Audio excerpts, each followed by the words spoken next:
Are you a small business owner wanting to purchase your first marquee for outdoor markets and craft fairs? If so, stay tuned and I will cover off everything you need to consider when purchasing your first marquee. So the first thing you want to take into consideration when purchasing a marquee is the size. So 3 meter by 3 meter is the general sizing space that market organisers will offer, and that is because most marquees come in this 3 by 3 meter space. This is by far the most common size marquee that most people get because of market organisers obviously offering that space. But you could also opt for a 2 by 2.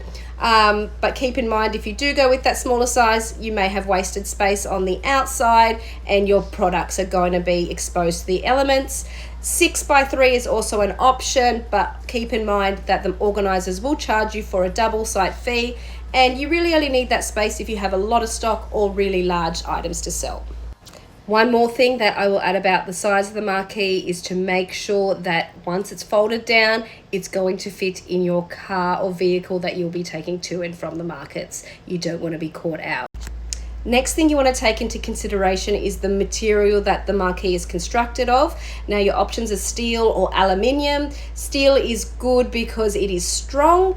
It is also heavy, which is great for wind resistance, but on the flip side, if you are setting up your marquee on your own, it may be more of a challenge for you to set up. It can also rust. Aluminium, on the other hand, is lightweight, so if you are setting up on your own, it makes it a lot easier. It is also rust resistant. So there are a couple of things to take into mind when you decide on what material you want your marquee constructed out of. So obviously you want your marquee to stand up against all weather elements, so really do your research when it comes to the canopy. Make sure it is fully water resistant as well as UV resistant, especially if you're in Australia. Markets around the summertime get extremely hot.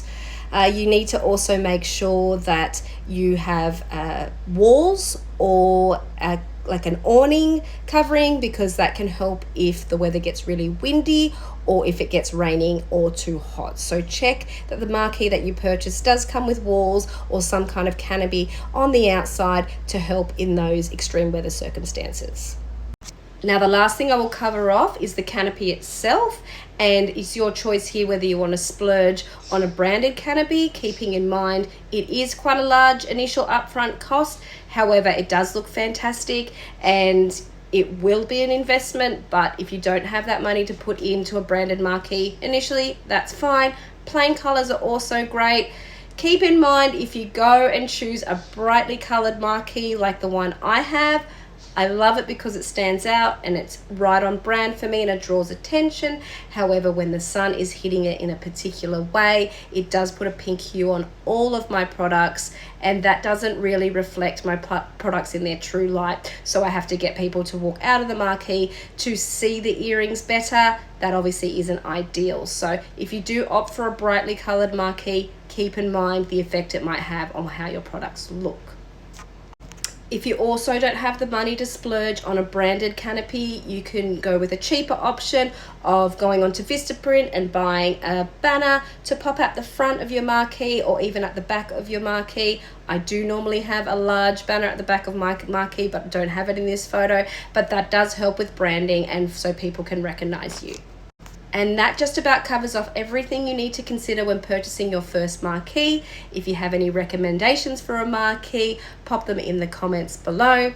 In my next video, I will talk about the best ways that you can secure your marquee with weights to protect you against wind, etc.